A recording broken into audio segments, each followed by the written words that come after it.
when Katie Blackwell testified, she at the time was the training commander. So all training that was received by the Minneapolis Police Department was overseen by her.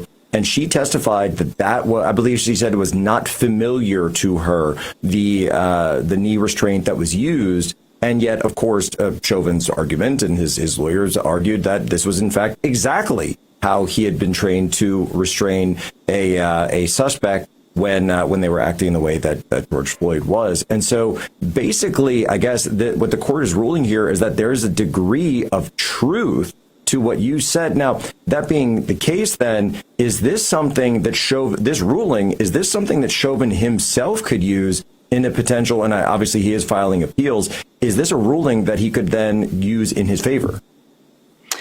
Yes, absolutely. We've already been in touch with Derek Chauvin's attorney. Greg Joseph is representing him in his state appeal, and he plans to use these declarations. So keep in mind, we have 34 police officers as part of our case that have said this is exactly how we trained.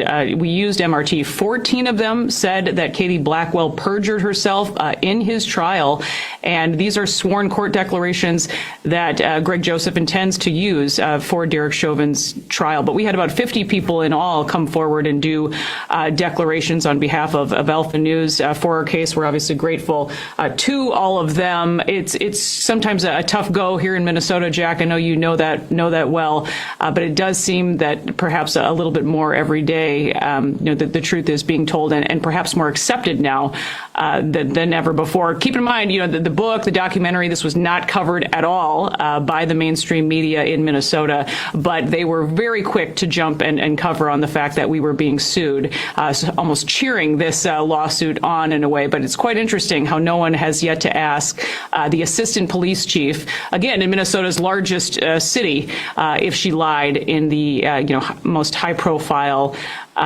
hearing, court proceeding in Minnesota history, essentially, and what does that mean to the job that she currently has. So we'll continue, of course, to follow it here at Alpha News, but also keep in mind this should question the tactics, the techniques used by the prosecution in Chauvin's trial as well, led by Attorney General Keith Ellison. So I think there's more to come.